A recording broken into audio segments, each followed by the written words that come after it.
Hi hello మీ అందరి కోసం నేను ఒక మంచి కథని తీసుకొచ్చేసాను వినండి. ఒకానొక ఊరిలో ఒక బ్రాహ్మణుడు ఉండేవాడు. అతను మహాపండితుడిగా ప్రసిద్ధి చెందాడు. ఆయన వద్ద విద్యాభ్యాసం చేసిన పిల్లలు విద్యలోనే కాక వినయ విధేయతలలో కూడా సద్గుణాల ప్రోవులుగా పేరు తెచ్చుకున్నారు. ఆ ఊరివారే కాక దూర ప్రాంతాల నుండి కూడా ఎందరో తమ పిల్లల్ని ఆయనకు శిష్యుల్ని చేసేవారు. అక్కడికి వచ్చిన పిల్లలు కొద్ది రోజుల్లోనే విధిగా క్రమశిక్షణను పాటించేవారు. అక్కడే ఇంకొక బ్రాహ్మణుడు నివసిస్తూ ఉండేవాడు. అతని మనవడు చిచ్చర పిడుగు. ఇంటిలిపాది కలిసి వాడిని అదుపు చేయలేకపోయేవారు.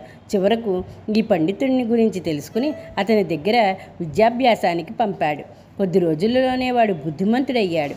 అప్పుడు ఆ బ్రాహ్మణుడు మహాపండితుడిని కలుసుకుని అక్కడ పిల్లలందరినీ చూసి, వీళ్ళందరినీ చూస్తే కప్పల తెక్కడలా గుర్తుకొస్తోంది. ఒకడిని మా మనవణ్ణి అదుపు చేయలేకపోయాం, ఇంతమందిని నువ్వెలా అదుపు చేస్తున్నావు అంటూ ఆశ్చర్యపడ్డాడు. అప్పుడు ఆ మహాపండితుడు, నేను పిల్లలను మైనపు ముద్దలనుకుంటాను, అందువల్ల నాకు తోచిన రీతిలో వాళ్ళను మలుచుకోగలుగుతాను.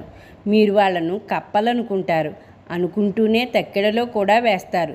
అదే మీకు నాకు తేడా అన్నాడు. పిల్లలున్న ప్రాంతాన్ని కప్పల తెక్కెడ అనే వారందరూ తప్పు చేస్తున్నారని, లోపం తల్లిదండ్రులదే కానీ పిల్లలది కాదని అప్పటికి అర్థమైంది ఆ వెర్రి బ్రాహ్మణుడికి. విన్నారు కదా. ఈ కథ కనుక నచ్చినట్టయితే లైక్ చేయండి, షేర్ చేయండి, సబ్స్క్రైబ్ చేసుకోవాలంటే సబ్స్క్రైబ్ చేసుకోండి, పక్కనే ఉన్న బెల్ బటన్ని మ్రోగించండి. మరిన్ని మంచి కథలు మీ ముందుకు తీసుకొస్తాను.